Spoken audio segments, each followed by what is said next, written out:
गीता की एक सबसे बड़ी ज्ञान है कि आपको जितना मिला है ना उतना में खुश रहो।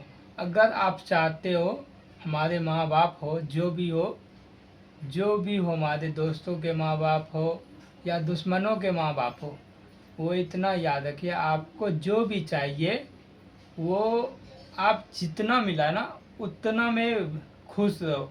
क्योंकि अगर आप चाहते हो कि बेटा आपसे ज़्यादा तरक्की करे, तो आप ये ज्ञान मत दो कि आप अच्छाई के रास्ते पे चलो या बुराई के।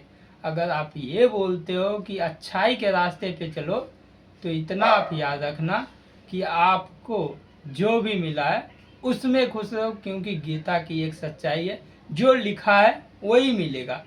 अगर आपको कुछ अलग से चाहिए तो आपको बुराई करके या अंदर से कुछ ना कुछ आशा करके आपको हासिल करके दिया जाएगा, जिसके आप भाग्यदार नहीं हो। वो अगर आपको मिलता है तो वो गलत होता है। जैसे कि अगर आपका कोई बच्चा गलत करके आपको कुछ ला के देता है तो आप बोलते हो ये गलत है, तो सेम वही सोच लो कि वो गलत ही आपको मिल रहा है। अगर आपको जितना मिला है उतना में खुश रहोगे ना, तो आपके बच्चे आपके कहना मानेंगे। अगर आप बच्चे को बोल रहे हो कि पढ़ लिख के डीएम बनो, तो वो डीएम तो बनेगा, पर एक पूरी पृथ्वी का मजिस्ट्रेट या पूरी डिस्ट्रिक्ट हो या पूरी दुनिया का ना, वो बहुत बड़ा स्टार नहीं बन सकता है। अगर वो स्टार बनेगा ना, तो कुछ ना कुछ उल्टा करके ही बनेगा। तो क्योंकि अगर वो गलत करके बनता ना, तो ये समझ लो कि वो आपके इशारों पे या आपके लिए नहीं कर रहा है, दुनिया के लिए गलत कर रहा है। तो उसी में खुश रहो। क्योंकि आप अपने बच्चों के लिए ना अच्छा सोचते हो, और अच्छा वो बच्चा तभी करता है जब उस पर आप प्रेशर नहीं डालते हो। अगर आप प्रेशर डाल के कुछ करवाते हो ना, वो तो फ्री दे दो उसे, देखना कल वो दुनिया को ना आपके कदमों में झुका के रख देगा। कोई उससे बड़ा डाउन नहीं है। क्योंकि जो लाल खून होती है ना बचपन में रगों में, जिसे सांप पकड़ना, बिच्छे पकड़ने, बिच्छे खाना, सांप खाना बचपन से सिखाओ, वो खा लेगा। किसी साधु को बोल दो जो बचपन से बिच्छे नहीं खाए हैं, उसे छिपकली भी सामने फेंक दोगे ना, उसमें भी वो डरेगा। तो अगर आपको चाहिए ना भरपूर मात्रा में कुछ भी, तो बच्चे को फ्री बोल दो कि मुझे चाहिए चाहिए चाहिए, वो ला के देगा।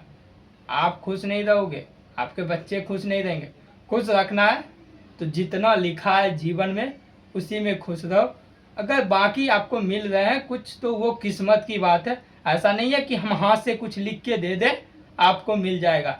मिलेगा उतना ही जितना आप चाहते हो। अगर कुछ मिल रहे हैं ना, तो गलत काम से मिल रहे हैं, जो कि आप कभी नहीं भोग पाओगे।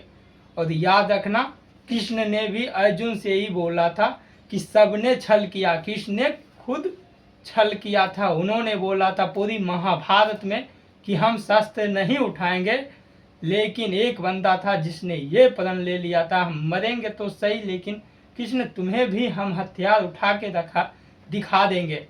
और ठीक वही हुआ। युद्ध के 14वें 15वें दिन ही उसने, एक इंसान ऐसा था जो सबके गुरु थे, अर्जुन के भी गुरु थे, उसे भी बोला था कि मैं तुम्हें वध कर दूंगा। अगर अर्जुन तुम्हारा वध नहीं करता है तो आपने उस शख्स का भी नाम जान लिया जिसे कृष्ण ने, यानी एक देवता ने, एक रथ के पहिए को अपनी शस्त्र बना के, अपनी चक्र बना के युद्ध में पराजित किया था और उसका वध किया था। तो उसका भी यही प्रण था कि हे वासुदेव कृष्ण, मैं तुम्हें जानता हूँ कि तुम विश्व के रखवाले हो, लेकिन मैंने ये प्रण लिया था जिस दिन तुम शस्त्र उठा लोगे मैं हार मानने को तैयार हूँ।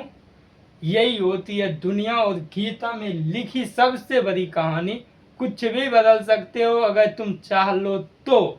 अगर मेरी बातों से सहमत हो, मेरी बात को अगर आप अच्छे से समझ गए हो, तो आप हमारे चैनल को सब्सक्राइब